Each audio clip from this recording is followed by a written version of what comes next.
So I'm here with one of my favorite people, Lisa Tay, who is the Asia Pacific head of HR for Johnson and Johnson in Singapore. Lisa, thank you for your time. No, thank you for having me. And it's great to be just meeting like this, during a time like such as this, actually. Lisa, tell us about what it's like being a Asia Pacific head of HR at Johnson and Johnson during this time. Is it calm or anything but calm?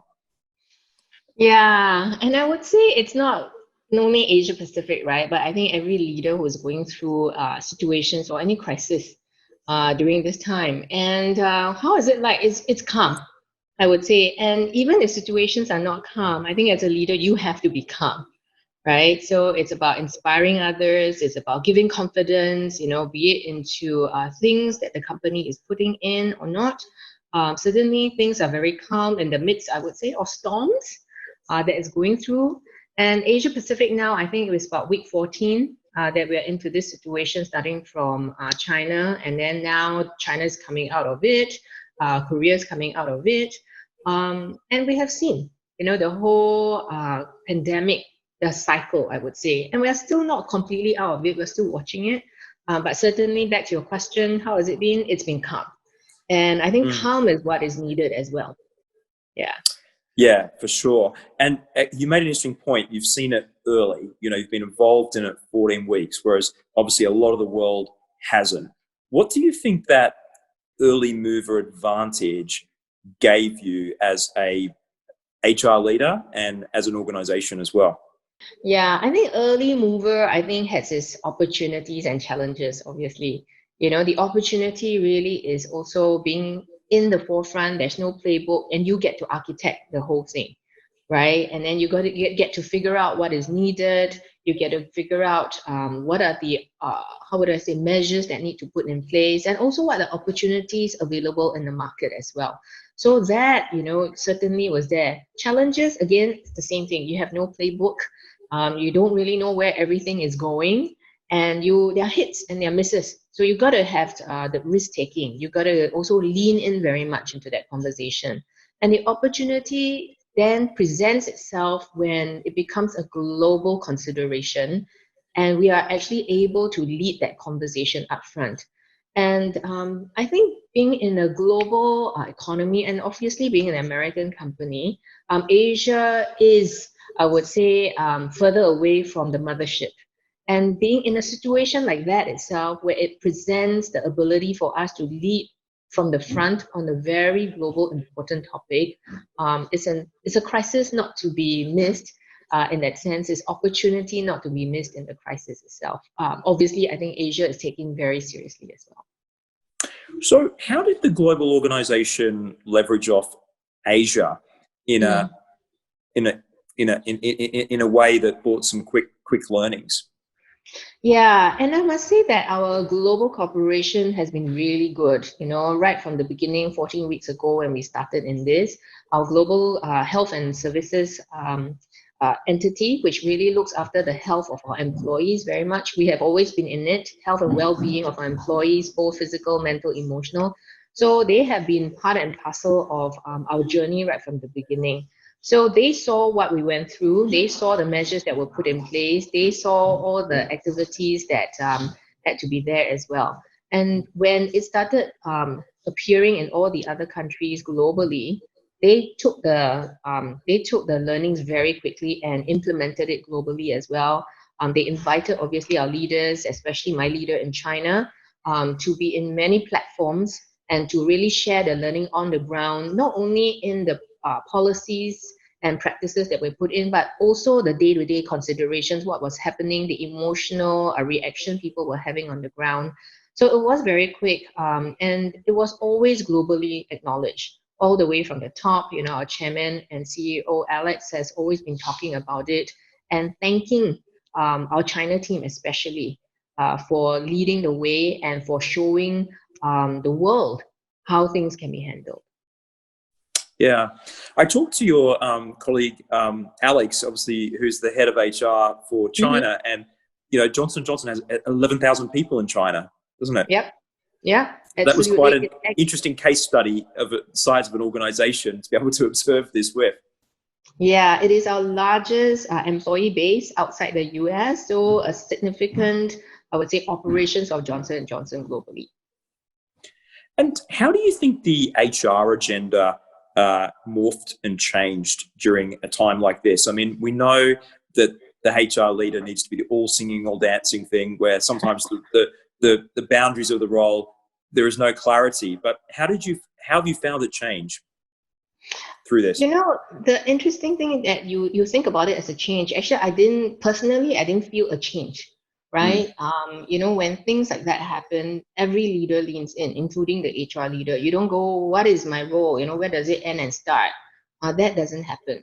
So personally, I didn't feel a change. I mean, it's all about leaning in and you go, right? And you lean in and you got to see what the organization needs and what is needed itself, and then you lean in, then you put on the I wouldn't say put on HR hat, but as the HR person, you got to remember and help the organization remember the people, right? And be the heart, of the organization, and lead with care and lead with compassion and lead with empathy. And that is, I would say, central in our role, whether in a crisis or not.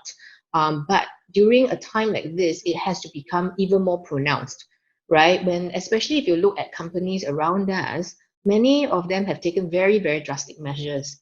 And that's not aligned perhaps with how J&J runs the company, right? And so, truly, I think being the heart and soul in the organization, remembering, be guardians of the culture, and really drive that conversation forward. And what about with the shift in working? Obviously, much of the world now being virtual, but indeed now much of Asia being virtual, which actually probably tracked behind the world in some respects, other than places like China. So we've got Singapore largely virtual now, Japan largely virtual. Have you seen a challenge in adaptation of this working style, or has it been quite seamless? Right. So it's really been quite interesting. So when you talk about, the virtual part, I mean, for us globally, where everyone is, where possible, we are all work from home at this point in time. And has it been the virtual part of working? Has it been tough? I would say no. And because I think our technology group has been very, very quick to respond to this, even when they saw bandwidths, I think based instructed on some of our existing platforms, they have actually been able to put in new platforms and new applications very quickly. And so the ability and the equipping has come in very fast. And what has been really, really cool is that, even in our headquarters in New Brunswick, everyone has gone, work from home as well, including our chairman CEO. We just had an analyst earnings call, and everything was done from his home, right? So, and that has given, I think, the imagination for everyone to say, how can work really look like as well? Having said that, while working virtually itself, the technology and otherwise has not been very challenging. What has been, I think, challenging is really on individuals. When, especially in some countries, they may not have the space to do it, or in some households, they might have multiple children who are also home on home-based learning, and they have spouses who are also work from home, and you may not have the space to accommodate everyone. Like you in New Zealand, you could put people in different corners, but certainly in some places in Asia Pacific, you may not have the luxury. So that in itself has been challenging. I think the emotional and mental resilience has also, I think, been taken a little bit of a hit. So then the question is, what do we as an organization help people like this, right, who are adapting, who are transitioning, find a new rhythm, find a new normal in their workday. And how have you been able to provide that help as a profession of HR, or even as a broader business organization?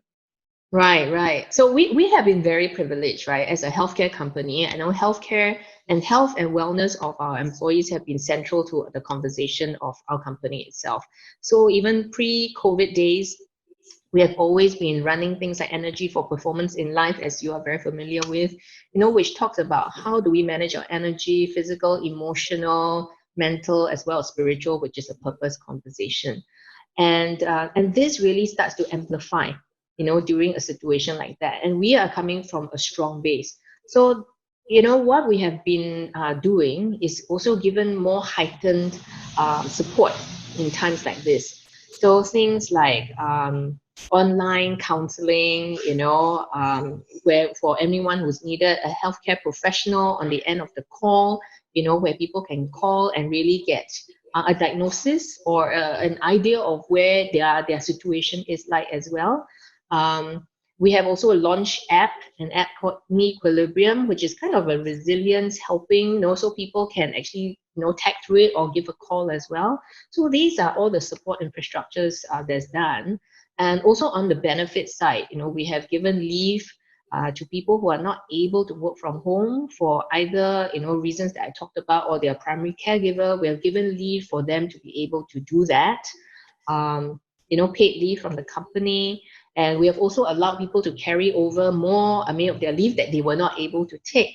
So policies have been also put in place itself to, I think, take away some of these worries that people might have on the top of their heads. So as a function, we have done that. But I think what is even more amazing, as I share with you, is the leadership in J&J. You actually now, or rather we actually now, have leaders who are setting up virtual Zoom exercises. And these are managing directors of countries. And I look at my calendar, I think 3 times a week, I at least have an exercise class going on that is helmed by one of our leaders. So the role modeling exists very, very much.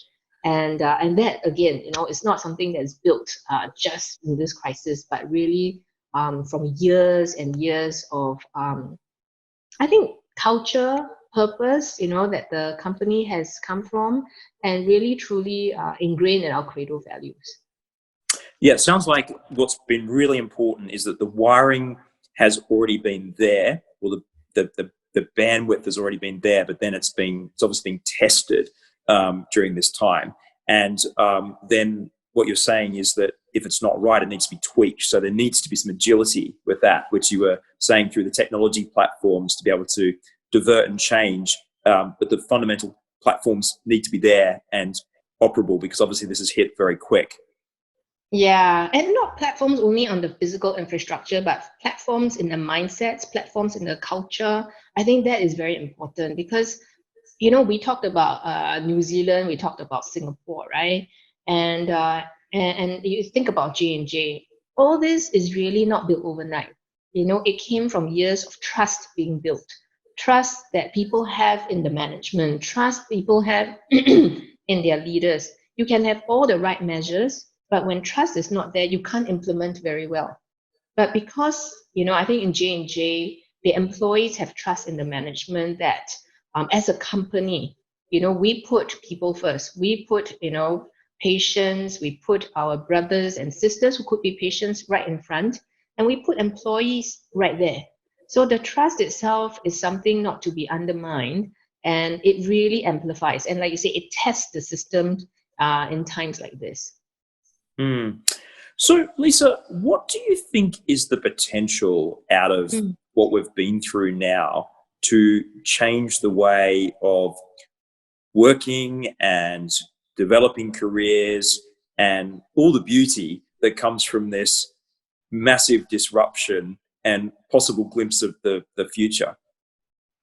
Yeah, I would say a lot, right? And this morning, as I was getting ready for this meeting itself, and I was thinking the possibilities of work, becomes very, very unimaginable. I mean, as in that there's so many things that can be. I mean, I just think about your company. You have operated very much like this, no physical infrastructure, so to say, and very virtual. And so the challenge now for us is how do we do that for 140,000 of our employees globally? Obviously, there'll be things that need the brick and mortar, which is the supply chain, our manufacturing. It has to be there. But how can work be done? And does work have to be very location based? So even personally myself, through this whole time now, I find my hours have changed quite a bit. Um, and the question is, can any of these jobs that do not need to be, real time, real face to face every day, can it be done differently? So I think that in itself is something I'm very excited by. With this COVID situation, I'm sure it's testing many companies at how agile we all can be as well, and how risk tolerant we are in rolling things out and then finding, oh, maybe not, and then and changing and tweaking along the way. So the agility to be able to work a matrix organization, if a company has, I think it's amazing.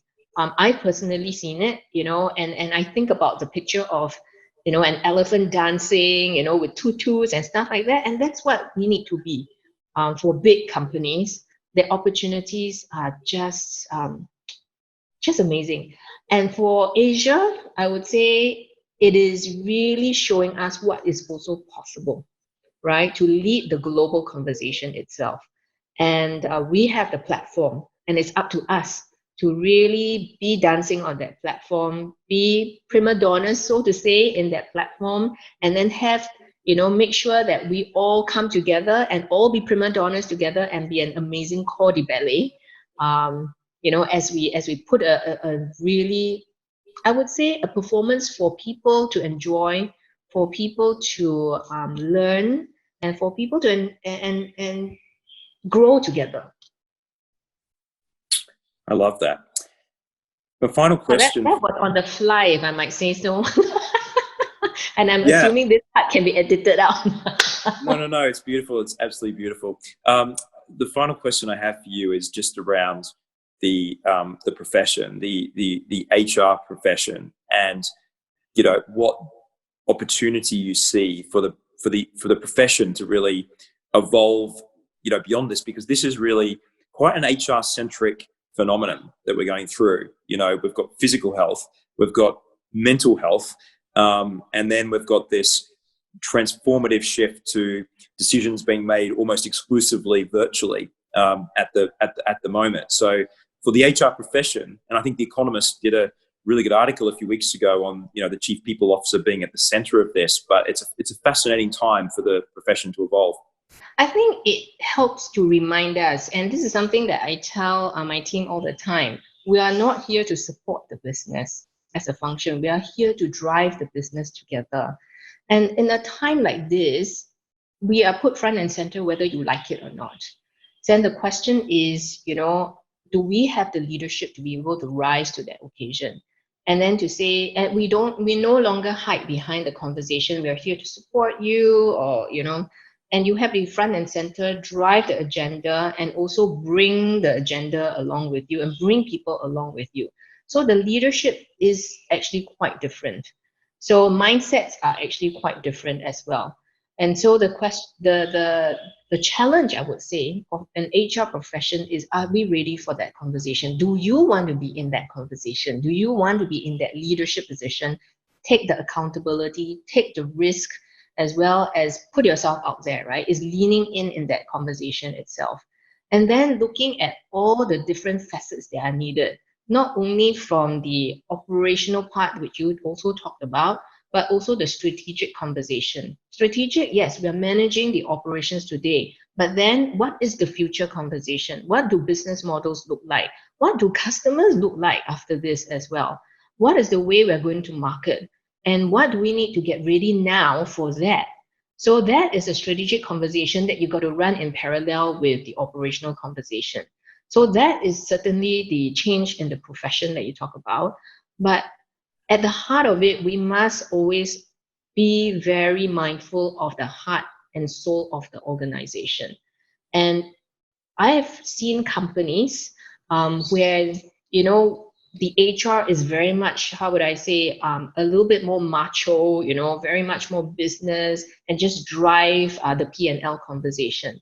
But I think in the COVID situation, it brings to mind and it amplifies the need for us to play that role even more, because these are people's lives, that are being affected.